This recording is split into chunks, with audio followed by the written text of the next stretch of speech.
Khans of the Steppe DLC has finally released, and I am very much looking forward to see what this DLC has in store for us and the type of stories we can tell within it. Your boy is still a small channel though. I did not get an early access copy. I got it the same time that you did, but I did work hard to get this out as soon as I possibly could, and going forward, this will be a new series on the channel with weekly uploads. If you were watching the Restoring Rome series, don't worry, that's not going anywhere. I'm still having fun with that. That's still gonna have its weekly uploads as normal. I'm really enjoying it, and I'm also very committed to the idea of there being no unfinished series on this channel. In this series though, we are going to be playing as Timujin, the man who in real life went on to become known as Genghis Khan himself. Similar to Genghis, our goal is to become the Khan of Khans, dominate the steppe, and see everything this DLC has to offer.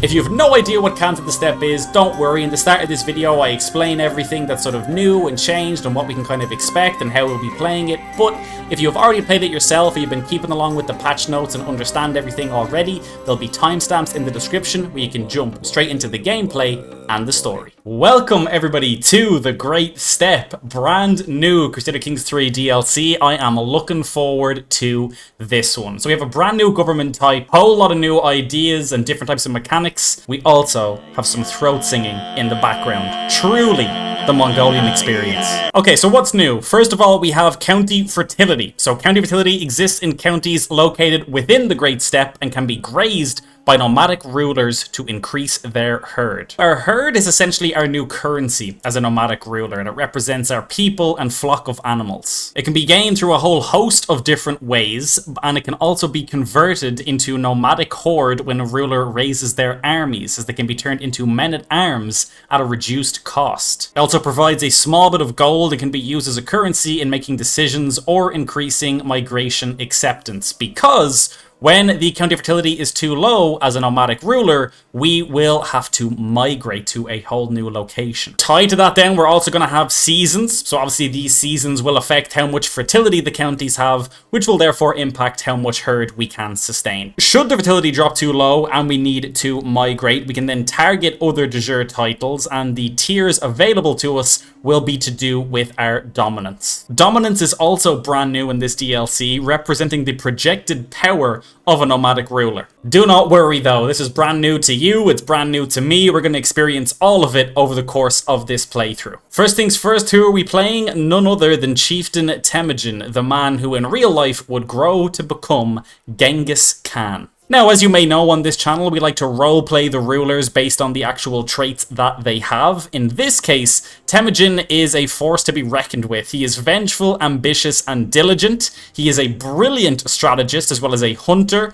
And this is a new lifestyle trait, Way of the Nomad. This mainly gives us opinion with different faiths and cultures, as well as the decision to recruit open terrain commanders. We ourselves are also an open terrain expert and also shrewd, which is a nice buff to everything. Now, we can also see that there have been quite a few changes to the UI down here for Nomadic Realm. So the first one we have here is our law. So currently we are at limited dominance. We can see all the different levels here. So there is weak, high, absolute, and then unrestricted. Ultimately, these dominance levels are going to impact the size of our domain and vassal limit. They're going to impact our maximum migration distance. It's going to have different impacts on our glory hound and belligerent vassals. It's going to be some things related to law, so whether or not we can imprison people.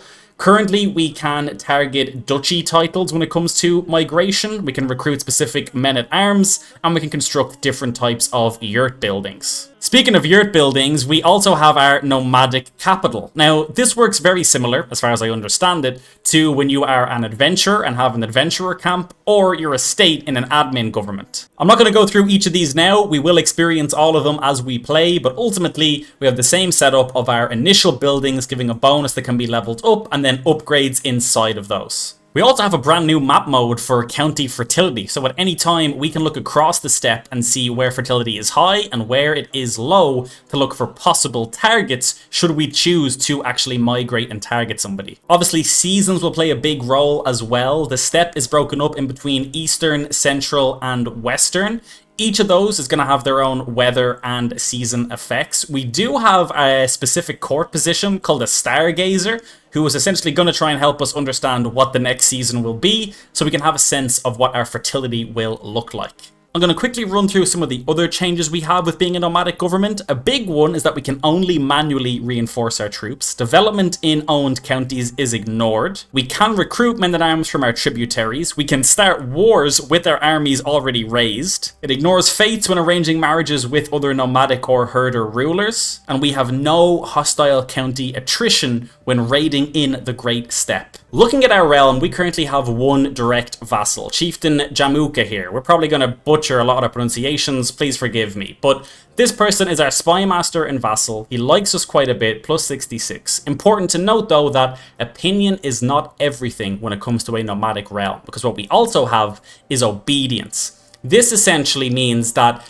high obedience characters are highly loyal and they're less likely to join hostile schemes, wars, or factions against me. It also means they'll always support me when it comes to succession and won't press their claims. Non-obedient vassals though are going to cause quite an issue, and non-obedient tributaries may try to break free.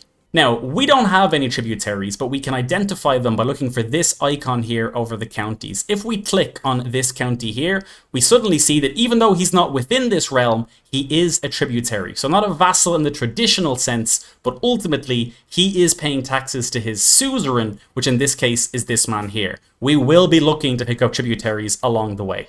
Succession also works very differently in this government type, but again, I'll explain that more when we get closer to it. Okay, so that's not even everything, but that's a lot of the basic new things we need to know going into this. A lot of the new mechanics and different nuances we'll pick up along the way. First question though is, what's our goal with this run?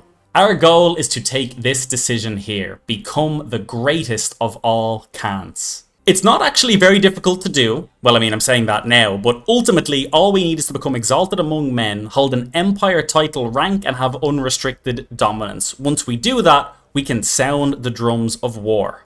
When that's done, a great war of defiance will begin, pitting us against the strongest nearby ruler and nomads in your situation region. If we're successful, we will gain the greatest of Khans trait, which, oh my god, look at this. That will of course enable us to pick the nickname Genghis Khan, and a bunch of other amazing things will happen as well. We'll look much more in detail of this decision when we're actually closer to taking it. Okay, enough explaining. From here, we learn as we go. Let's actually start playing the game. First things first, for a lifestyle, I think it has to be martial. How can we not go martial in this scenario? We'll take strategy focus for the +3, thank you very much. Next up, we have our council. So we have our wife here, who actually very decent stats, also starting off with pretty for a nice inheritable trait, which is great to see. Interestingly, the only council position that is similar to before is actually the spy master one. The rest are all just Kurultai members, with 3 of them that have the ability to support herders, which will help our herd, and then 1 of them focuses on managing fertility. So I'm not going to fill everything out yet, but we do have some unique ones here. We have Chirby here, which helps our archer cavalry. We have our Noan, which is herd conversion into horde raiders, and then we have our Yeke Jarquiki, that's probably wrong, but this is going to help with things like legitimacy and obedience. Oh, and also our Yurchi here, which is men-at-arms maintenance and domicile building construction cost, which is very nice. Actually will put somebody in here because I do want to build up my domicile. Speaking of, let's have a look at our actual domicile and see what we have going on. So we have our small main yurt here, which is herd capacity, fort level, income and prestige, as well as building slots. We have our storage as well, which is herd capacity and fertility, and then a family one which unlocks introduce heir decision, and we get higher acceptance for marriages and then some renown and house opinion also. We do have the ability to construct a whole new building. Probably will make sense to put one of these down early. Question is, which one do we want? Honestly though, I don't know what to build yet. Certain things like bigger men-at-arms regiments and whatnot sound good, but some of the other ones relating to herd could be more important. I need to play a bit more and see exactly what these are all used for. Normally, I tend to go all in on gold because that can somewhat be turned into any other resource, but herd's going to be very, very different. I need to get familiar with it. In terms of next steps, we currently have around 500 men. Now, looking around us, people are in and around that. Nobody has especially more or significantly less than us, so we could kind of go in any direction. I do want to look at getting tributaries, but I would like to at least hit my vassal limit first, take people officially inside of our realm, and then when we hit that and want to grow more, that could be a good time to try and get some tributaries. That's at least what I'm thinking right now. This could all change though. Okay, so in terms of CB here, we do have Invade Kingdom. Doesn't make a huge amount of sense here, though. We can do a nomadic county quarrel to gain a single county, or we can bring them under tribute. Now, this is quite nice, as we'll get all of them and they'll be paying up to us without actually costing us anything in terms of vassal size. What I don't like about this, though, is that while we would get them all in one nice go, after the truce leaves of 5 years, we might have to deal with them rebelling. I would much rather grow in the more traditional sense first, have a strong base, and then get tributaries from there. So for now, let's go for a county. Before I do that, though, is there any way I would like to buff out my army first? We can recruit from subjects and get more traditional men-at-arms, or we can upgrade Horde Regiment, and we can use part of our herd and some gold to get things like Steppe Raiders, or we can also get Torchbearers as well. Oh, these are actually siege weapons. For now, though, I think we have what we need. Let's just do a county quarrel. We will declare war, and let's raise them up and get to work. Also, I need to get into the habit of raising my men first. We read earlier that nomadic armies have the ability to go to war with their armies raised. I want to take advantage of that. My wife has come to me, her cheeks flushed and her hair messy. Ever since I was held hostage by the Mergid, I have felt unwell. She covers her womb with trembling hands. Absolutely, he will pay for this. Who is this guy? Oh, it's the guy we're at war with. Okay, amazing. We're already at war with him, but he held my wife hostage and now she's pregnant. He will pay for this. We'll become rivals. We'll get a retaliation war, Cassius Belli, and we'll lose some stress because we're vengeful. Happy days. The dreaded time has come. My wife is now pregnant, and we know that it is not officially my son. Not too sure how we're going to handle that, to be honest. I'm also curious what the retaliation war would have looked like if we had gone for that, but either way, we're at war with him now. Let's make this happen first. I think what I might do, actually, is I'll upgrade a horse regiment and just pay the 15 gold for the torchbearers, which will just help a little bit with sieging things down a bit quicker. Now, it looks like he is making a move for the capital, but we are now miles ahead with our siege here. We should be able to grab this, and then depending on what percentage we're at, we'll come back and fight him on our capital. Okay, there we go. The siege is won right as he arrives at our capital, so we will head straight back and fight him. We do have a commander advantage of 30, though, which is very, very nice. He knows we're coming and he's retreating. We'll try and catch him if we can. Okay, here we go. Here we go. Okay, that was nice and easy. That was nice and easy. To enforce our demands here, we will increase our legitimacy as well, which is quite nice. Thank you very much. Okay, we're going to hold Chikoi here directly, which will take us to 3 out of 3 in our domain holdings for now, which we're more than happy with. Interestingly, looking at county fertility, this did go red, and it looks like where we've conquered is actually losing fertility per month from both consumption and then the current county fertility modifier. Which is this, recently looted. So it's minus 20% county fertility because we just sieged it down. That's fine. Interesting. Once our peace treaty runs out, we definitely want to do this retaliation war against this man here. It'll make him our tributary immediately, which I'd be more than happy with. We could have gone for this off the bat, but I'm actually quite happy to build out my domain limit first. We definitely want to get this man back for what he did to our wife, though. Okay, so my wife has had the son here. He is also handsome, which is very nice. Obviously born with Way of the Nomad also. Yes, we will name him Timujin as well. Why not? On the same day, I've been offered a concubine called Kokujin here, who is known as Kokujin the Beautiful. Okay, she is comely, in decent stats, gregarious, lustful, and diligent. Fair enough, we'll take you as well. Okay, so in terms of who we want to go to war with next, I would like to put a dent in the Kerates here, because they are rather big and also bordering us. We could try and take him in as a vassal somehow. We could also just bring them entirely under tribute. That could be an idea. I'm just a little bit afraid of how hard it might be to maintain tributes and trying to keep them obedient. Either way, though, we do want to go for these next. I would like a bit of a stronger army, though. It's a bit 50-50 at the moment. Now, I could upgrade more Horde regiments and go for Steppe Raiders, for example. The thing is, though, what I'm thinking is that the Steppe Raiders here counter archers, and the Mangudai counter spearmen and heavy infantry. Surely, though, in the Mongol realm, where the majority of everybody's army is going to be horse riders or some form of men on horseback, surely it would make sense to actually recruit from subjects and go for pikemen here to just counter cavalry in general. I think what I'll do is I'll save my gold, and rather than going for the Steppe Raiders or Mangudai, I'll go for essentially the better Mangudai in just the official horse archers. And instead of Steppe Raiders, we will go for Nomad Lancers. In the meantime, we're going to save up some gold and get the pikemen to just counter cavalry in general. Our brother is already challenging us. I am ready to lead, brother, and there are those among your Mongol hosts who would follow me. Now, because we are both vengeful and ambitious, we could duel him to the death, saying none may challenge me and live. We could give him land, the one we just taken. We could just simply ask him to leave and he'd adopt his own government. We could try and convince him to stay, or we could banish him. Now, dueling my brother one-on-one, I don't think is the best way to go about this. We should technically win, but I wouldn't mind keeping my family nice and strong at the same time. What I would much prefer to a dead brother is an obedient one. And if we can convince him to stay, that would actually happen, because not only, if we're successful, would he gain opinion, he would also become obedient to us. I'm going to give this a go. 72% chance.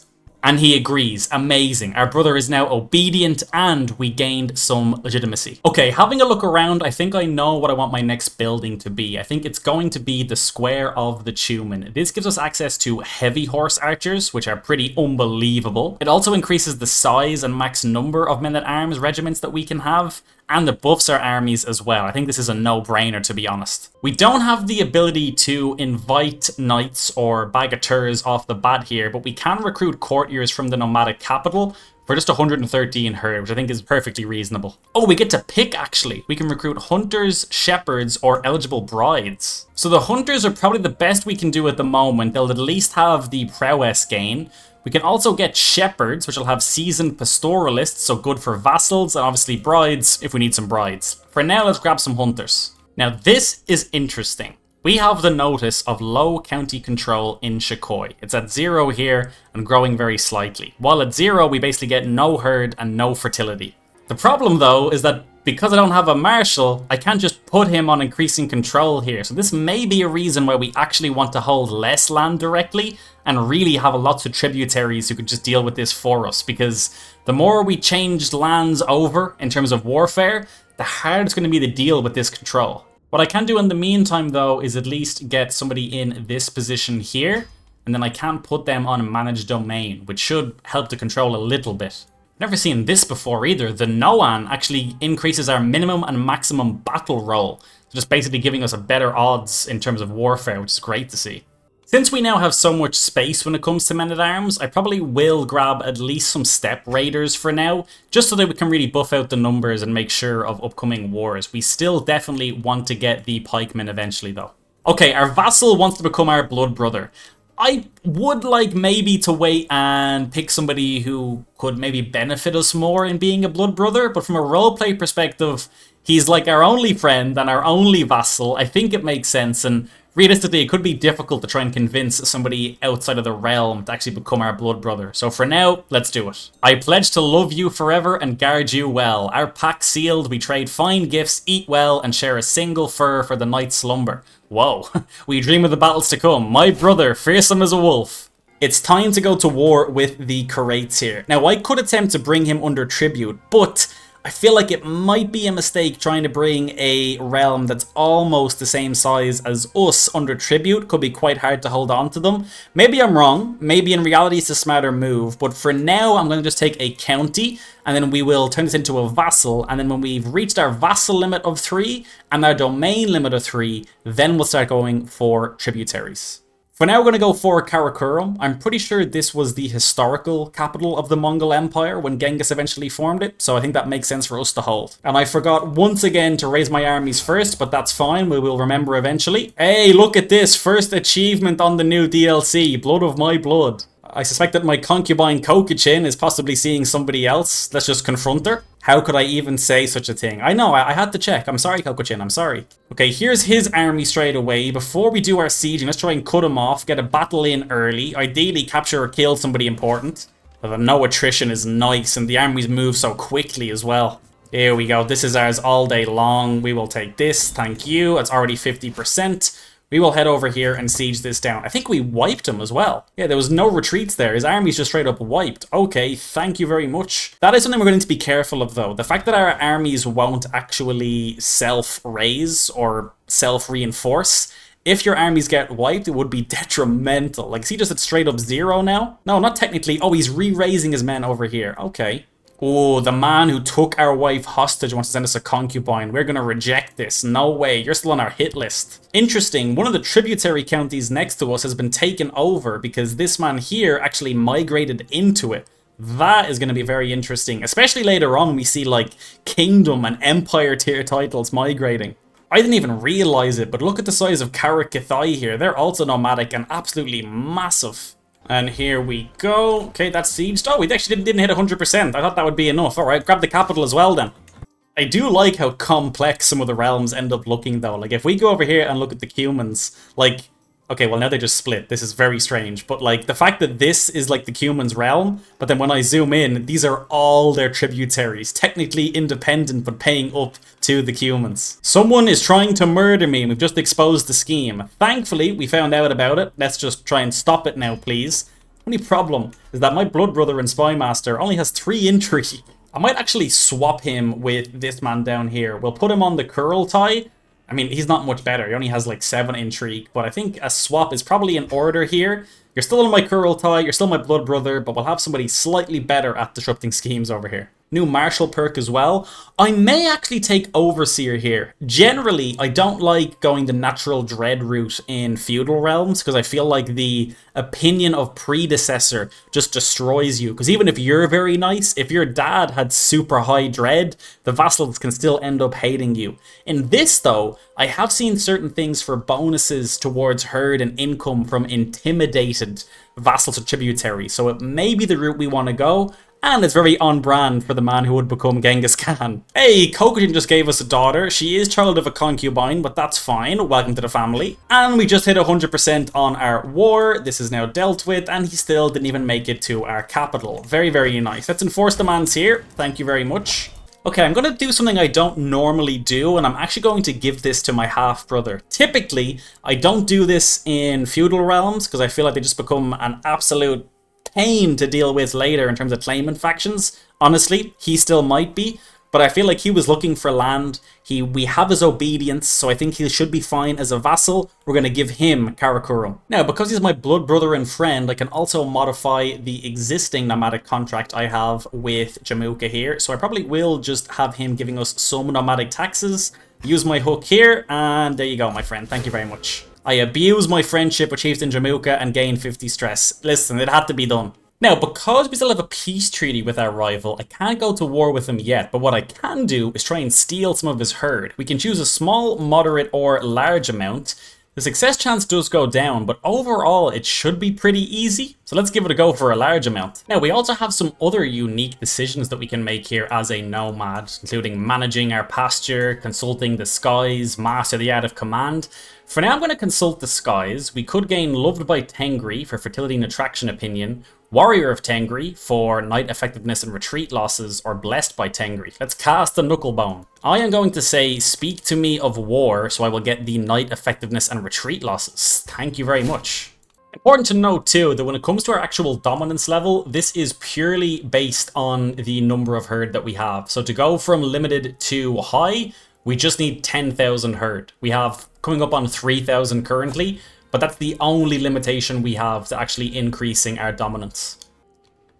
Okay, I'm going to wait until this scheme gets to 92%, then we're going to fire it. I have been farming out quite a few advantages as well to help us along. Then, in 3 months, the truce is up, so we'll go to war with him for another county. Interestingly, the county next to us that used to be just a tributary state has picked up 2 tributaries on their own, and they have lots of alliances as well. So they've actually become rather powerful, which is interesting. But in the meantime, until our truce dissolves over here, I'm going to go on a hunt I've been invited to down the south. So on my travel, I managed to pick up a hunting eagle, which is quite nice. It's also given us some bonuses here, including falconry hunt success chance and a bonus to martial and stewardship. We'll give it the name Halleck. Happy days. Here we go. This is what Candida Steppe is all about. Never has a hunt felt more on brand. Interestingly, I actually have a blood brother interaction here. 95% chance the animal falls at your feet, and my prowess as well as his increased by 1. Foolishly, Burke just ran at a herd of boars, causing some of the boars to scatter. His attempts to corral them are in vain, and the beasts try to flee from our grasp. I could leave him to the boars because I'm vengeful, or we can regroup. I will lose 50 herd, but that's fine. I quite like the way as well that you're building towards an actual outcome with this nurge or hunt, and at the different success levels you get different amounts of legitimacy and gold and whatnot. This is quite nice compared to just a normal success or fail. Okay, my time to shine. 92% chance I shoot the bird. Yes, okay, good. Okay, so we didn't actually succeed. To be fair, I had some chances for greater success, but they were all giving me like critical breaks, which I wasn't really happy to do on a hunt that wasn't even mine. Alright, that's fine. We learned a bit about how this works. We need to be a bit more aggressive towards the success chance. Thankfully, it wasn't our hunt, so just our half-brother loses some dread, but we're kind of not up or down. We've also learned of a scheme of someone trying to seduce my wife. We won't have this. We won't have this at all. Even more so because she just gained us 50 gold through household savings. I love that it's despite her terrible stewardship skill. Fair play to her. Also going to make sure that I am educating my son, Timujin. Let's also have a look at him and make sure that we have him in warfare from an early age. Okay, here we go. 92% and we can execute with confidence. Surely we'll get the herd. Success. Very nice. So he dislikes that, obviously, which I don't really care about. And we gain 278. Okay, I was hoping for a little bit more, but that'll do. I suppose he can't really give us much more than a percentage of what he has. That's fine though, better than nothing. Okay, our truce is up. Now is a great time to attack. He's currently attacking in a war right now anyway. We do have some options though. What we could do is we could do a retaliation war and just try and make him our tributary.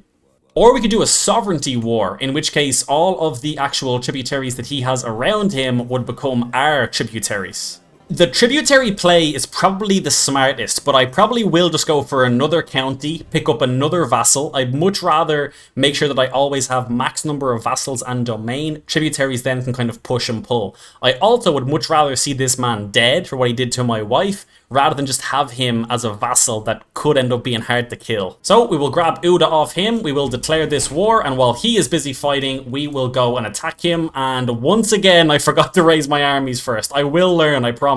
We are up to 1,000 men, he is down to 200, and looks like he's not even going to win the war that he's currently involved in, so this should be fine, and we are also taking his capital off him. And our wife Borte has given us another son. We're going to call him Burkhan instead of this, because I can't pronounce this. Well, well, well, look who we have received as a prisoner, if it isn't this man's wife. Well, I'm afraid that Timujin is rather vengeful, and she is going to be getting executed. That is revenge for our wife, and we will continue with this war and take his lands off of him as well. Oh, and of course, my spy master has just told me that the person who's plotting against me is none other than the man we're still at war with. The sooner we deal with him, the better. A snake at court. I pushed the shutters open to my wife's bedroom, and lo and behold, a man has climbed up to her window. It's my brother, Chieftain Belgute. This is the brother we gave Karakorum to. He's trying to fornicate with my wife. How dare he? What did you just call my wife, you skirt chaser? Thankfully the scheme failed anyway. Why is everybody after my wife? Leave her alone. Once again, his army has finally showed up heading towards our capital, but I think our siege will fire before his,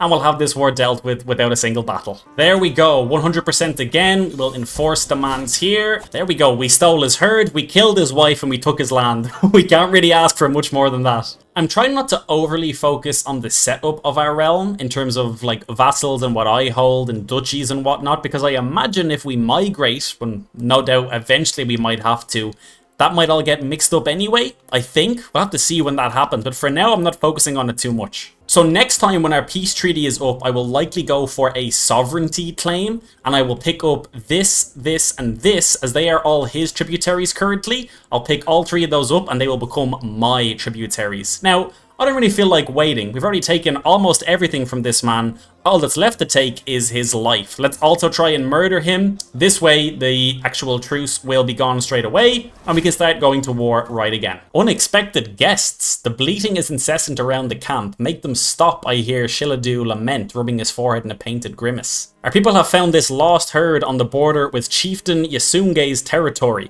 We have reason to believe they belong to him. Let's keep all except one, send its head to Yasunge. Absolutely. We'll start a feud with his house and we'll become nemesis. That's perfectly fine though, we already hate him. Now I'm also going to upgrade the storage here to level 3. This will give us more herd capacity and fertility growth. This isn't really a problem right now, but I have no doubt that eventually it will be, especially if the seasons change. So I want to keep upgrading all of these. It's actually pretty easy because unlike an admin government where you're trying to really pick between upgrading your estate versus the counties that you're in, because we're nomadic, we don't really upgrade the counties at all. I can't build anything in here, and I can't build any new holdings either. Look at this! To the impressive High Chieftain Timujin of the Mongols, I humbly ask for you to accept my tribute and for you to become my new suzerain. I am more than happy to do that, my friend. Where are you, though? Oh, my word, you're miles away. I mean, I'm happy to accept, but my only issue is that I won't really be able to defend him if he gets attacked. But you know what? For the time being, welcome in. Oh, actually, it doesn't matter. Suzerain guarantee is actually just something that we can adjust in the contract. He doesn't have one, so he won't even expect me to defend him if he gets attacked, which is fine. Good to know, though, that all the changes we make here towards him giving us more herd or more prestige is all to do with the actual prestige that we have.